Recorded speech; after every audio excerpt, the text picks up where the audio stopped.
क्या हो अगर छोटे बच्चों के एग्ज़ाम ही ना हो? क्या वो बच्चा कुछ सीख पाएगा? क्या वो काबिल बन पाएगा? क्या वो ऐसा बन पाएगा कि उसकी नौकरी लग पाए? क्या वो देश के कुछ काम आ पाएगा? क्या हमारी सोसाइटी ऐसे में थ्राइव कर पाएगी? आइए जानते हैं।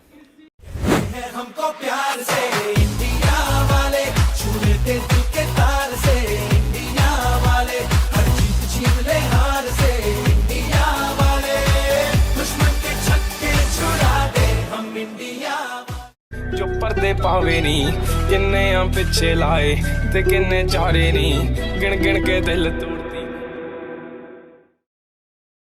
ये जो आप क्लिप्स देख रहे थे वो जेई और नीट के टॉपर्स की है।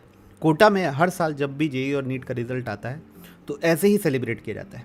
इस वीडियो के थ्रू मैं ये बताना चाह रहा हूँ कि हम अपने सोसाइटी के टॉपर्स को, जो एजुकेशन में जो टॉप करते हैं, उनको किस पेडिस्टल पे रखते हैं। क्या ये रखना ख़राब है? नहीं, मैं उनके बारे में बात ही नहीं करना चाह रहा हूँ। मैं उनके बारे में बात करना चाह रहा हूँ जो वहाँ पे नहीं है, उन पे क्या बीतती है, जो थोड़े पीछे रह जाते हैं, जो शायद एजुकेशन में अभी उतने अच्छे से अच्छा नहीं कर पाए, उनकी मनोस्थिति कैसी है, उस पर चर्चा करना चाह रहा हूँ।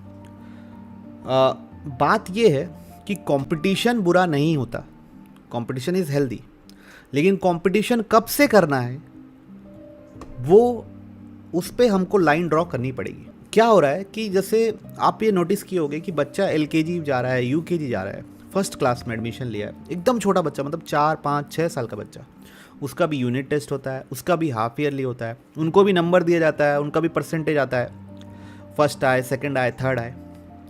तो जो फर्स्ट सेकंड थर्ड आता है वो ऑटोमेटिकली उसको टीचर्स, उसके पेरेंट्स अलग नज़र से देखने लगते हैं कि यार ये लड़का तो पढ़ाई में अच्छा है, ये लड़का तो ब्रिलियंट है। और जो पीछे आता है उसको अपने आप थोड़ा समझ लगते हैं कि ये कमज़ोर है। और ये बात कहीं ना कहीं अगर आप बोलोगे भी नहीं, हो 4 साल 5 साल के बच्चों को, अगर मान लीजिए कोई 5 साल का बच्चा है, उसको वो यूकेजी में फर्स्ट आया है, उसको गोल्ड मेडल मिल रहा है, तो बाकी बच्चों के मन में ज़रूर आता है कि यार हमको नहीं मिला, कहीं शायद हम में कमी रह गई है। और जबकि कोई कमी नहीं है ना। तो उससे वो अपने आप को अनकॉन्शियसली ही कम समझने लगा है। वो आप ज़बरदस्ती छोटी सी उम्र में उनके बीच में कंपटीशन की भावना डाल दी हो कि यार मेरे को इससे आगे निकलना है। कई पेरेंट्स तो बहुत ही ज़्यादा डेंजरस हो जाते हैं इस मामले में कि मेरा बच्चा फर्स्ट आना चाहिए, मेरे बच्चे को रैंक आना चाहिए, टॉप 5 में रहना चाहिए, टॉप 10 में रहना चाहिए। First second class, third class, fourth class, इसकी कोई मतलब जिसके मार्क्स की कोई वैल्यू भी नहीं है एज सच। तो उससे क्या हो रहा है, मैं एक मैथ्स का टीचर हूँ, तो मुझको ये दिख रहा है कि साल दर साल इंटरेस्टेड, जो पढ़ाई में इंटरेस्ट रखने वाले बच्चों की मात्रा बहुत कम होते जा रही है। बच्चों की मात्रा अगर रह भी गई है तो मैक्सिमम बच्चे ऐसे हैं जिनको सिर्फ मार्क्स में इंटरेस्ट है। अगर टेस्ट होगा तो वो पढ़ेंगे, अगर टेस्ट नहीं होगा तो वो पढ़ेंगे भी नहीं। मान लीजिए अगर मैं किसी को बोल दूं कि 8th क्लास में टेस्ट नहीं होगा या 9th क्लास में टेस्ट नहीं होगा, तो वो 9th क्लास का कुछ सीख के आगे निकल जाए, ये हो ही नहीं पाएगा।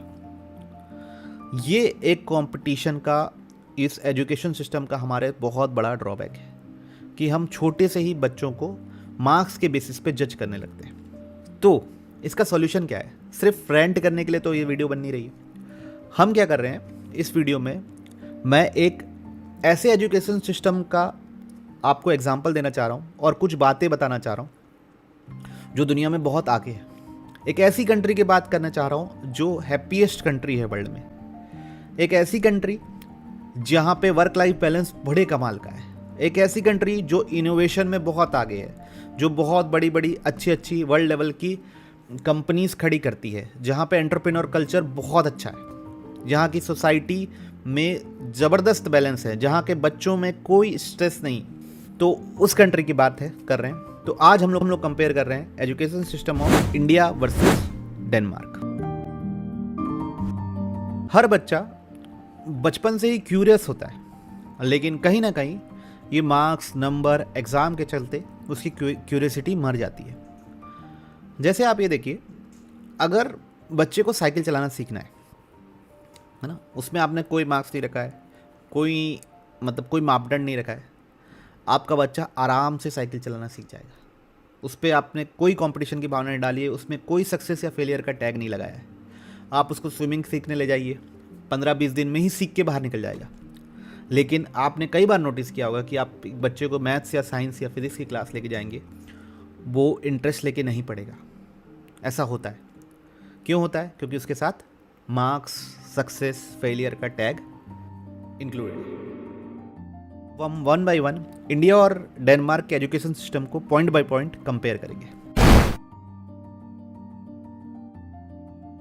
इंडिया में क्या होता है, सवेरे सवेरे स्कूल लगता है, क्राउडेड बसेस, फिर बच्चा स्कूल जाता है, स्कूल वहीं ख़त्म नहीं होता, उसके बाद वो ट्यूशन जाता है, ट्यूशन के बाद वो होमवर्क करता है, उसका दिन बहुत लंबा हो जाता है, उसके पास फैमिली के साथ समय बिताने का टाइम ही नहीं रहता। डेनमार्क में स्कूल जल्दी ख़त्म हो जाते हैं, उसके बाद आप फैमिली के साथ समय बिताओ, आप अपने पैशन को फॉलो करो, आप खेलने जाओ। ये दोनों में सबसे बड़ा अंतर है। इंडिया में क्या होता है कि एग्ज़ाम्स के मार्क्स ही आपका डिसाइड करते हैं कि आप टॉपर हो कि फेलियर हो, कोई मिडिल ग्राउंड नहीं है उसमें। जबकि डेनमार्क में फर्स्ट से लेकर 9th तक कोई भी टेस्ट नहीं होता। जो ये हमारे यहाँ जैसे 10th बोर्ड होता है ना, वहाँ पे 9th क्लास में सीधा एग्ज़ाम होता है, बीच में कोई टेस्ट नहीं, कोई मार्किंग नहीं, कोई ग्रेडिंग नहीं। अब आप सोच रहे होंगे कि बच्चा पढ़ता कैसे है। जब 9th के एंड में वहाँ पे टेस्ट होता है, तब वहाँ पे फर्स्ट से लेके 9 तक सबका पूछा जाता है, और तब भी उनका एजुकेशन सिस्टम वहाँ पे बच्चे हमारे यहाँ के बच्चों से बहुत आगे हैं ऑन एन एवरेज। तो इसका मतलब ये क्लियरली बताता है कि हमारा बार बार लगातार एग्ज़ाम लेना बच्चों को फ़ायदा नहीं पहुँचा रहा है। इंडियन एजुकेशन सिस्टम में क्या होता है कि ये लेक्चर बेस्ड है। टीचर खड़ा होता है और लेक्चर देता है, बच्चे सुनते हैं। कई बार आप लोगों ने टीचर के मुंह से भी सुना होगा, I want pin drop silence in the class. जबकि डेनमार्क में ओपन डिस्कशन होता है, ग्रुप्स में बांटा जाता है। एक क्वेश्चन देते हैं, उसको 2-3 बच्चों के ग्रुप में बांटा जाता है पहले कि चलिए आप इस टास्क को ग्रुप में सॉल्व कीजिए। वहाँ पे ओपन डिस्कशन अलाउड है, वहाँ पे कोई फियर नहीं है। यहाँ तो भाई एक टीचर, कई बार ऐसा होता है कि स्कूल में टीचर का ही एक अलग सा फियर क्रिएट हो जाता है। टीचर ही अलाउ नहीं करता कि आजू बाजू आप बात कर सको। अरे पढ़ाई के बारे में ही बात कर सको, लेकिन बात तो करने का मिलना ही चाहिए। जब तक बच्चे आपस में बात नहीं करेंगे तो आपस में दोस्ती कैसे बढ़ेगी, उनको कंफर्टेबल कैसे फील होगा, प्रॉब्लम आपस में कैसे डिस्कस करेंगे। तो अच्छा, ये भी एक कारण है। और दूसरा एक कारण है कि क्या होता है कि यहाँ बच्चा बोलने में भी डरेगा। एक बच्चा अगर कमज़ोर है पढ़ाई में तो वो बोलने में डरेगा, क्योंकि उसको लगता है कमज़ोर है पढ़ाई में। कैसे कमज़ोर में? तो ऐसे तो कोई कमज़ोर नहीं होता पढ़ाई में, उसका मार्क्स कम आ रहे हैं, उसकी पब्लिक की जो रैंकिंग है, जो पब्लिकली बताई जाती है, उसके कारण उसके अंदर एक फियर डेवलप हो जाता है, जिसके कारण वो बोलना बंद कर देता है। और डेनमार्क में जब रैंकिंग ही नहीं हो रही है, पेपर ही नहीं हो रहा है, तो कोई किसी को क्या मतलब, सब अपने आप को कोई भी कम नहीं समझ रहा है। तो ये एक बहुत बड़ा एडवांटेज है जो मुझे लगता है। होमवर्क, यहाँ तो होमवर्क की बात ही मत करो। बच्चा स्कूल जाएगा, स्कूल का होमवर्क, ट्यूशन जाएगा, ट्यूशन का होमवर्क, उसके बाद एग्ज़ाम्स की तैयारी। बच्चे का बचपन कहीं ना कहीं खो गया, उसको सोचने का समय ही नहीं है कि मेरे को अच्छा क्या लगता है। यहाँ पे 40-40, 50-50 साल के लोग हो जाते हैं, ये पूरा सिस्टम का ही है। 50-50 साल के लोग हो जाते हैं और उनको पता ही नहीं रहता कि उनको करने में अच्छा क्या लगता है। ठीक है, वहाँ पे क्या है, होमवर्क, मतलब मैं वहाँ के 9th क्लास के टीचर से डिस्कस किया हूँ। वहाँ पे होमवर्क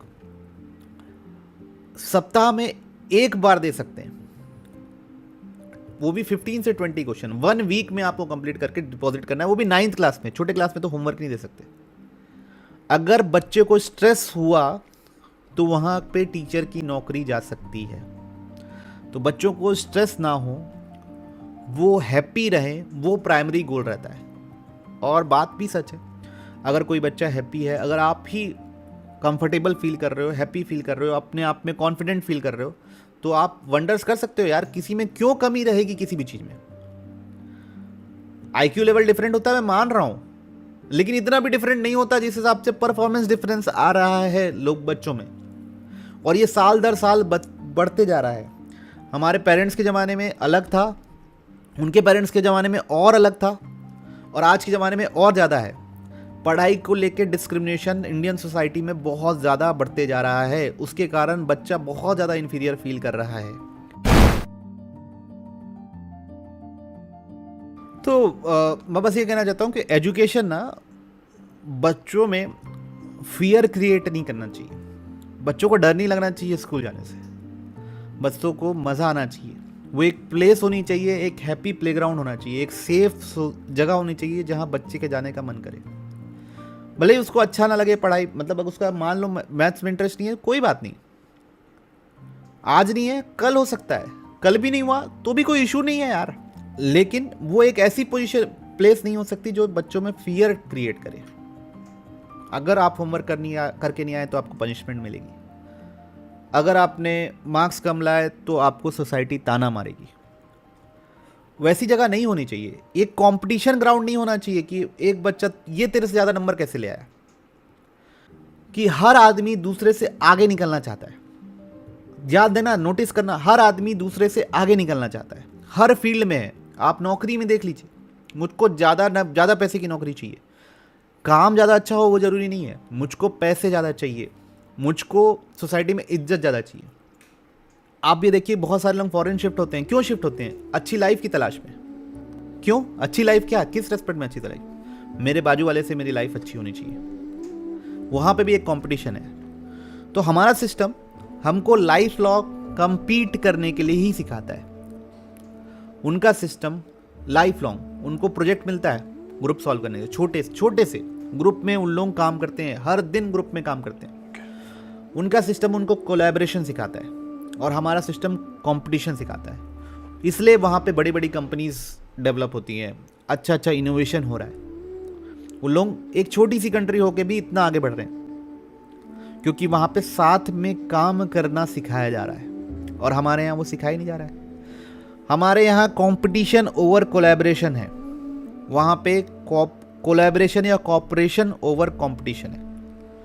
तो एक बहुत ही फेमस साउथ अफ्रीकन प्रोवर्ब है कि अगर आपको तेज चलना है तो अकेले चलो, लेकिन अगर आपको दूर जाना है तो सबको साथ में लेके चलो।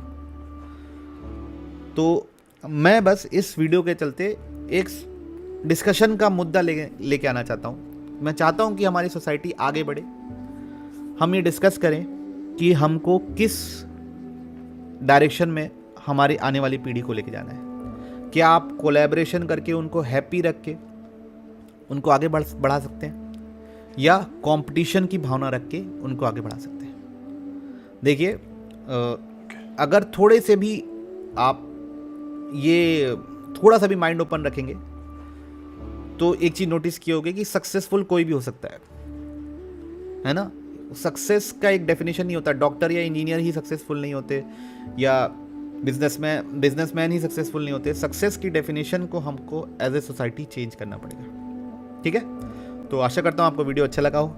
अगर अच्छा लगा है तो प्लीज़ लोगों के साथ शेयर कीजिए, चैनल को सब्सक्राइब कीजिए। हम लोग मिलते हैं अगले वीडियो में।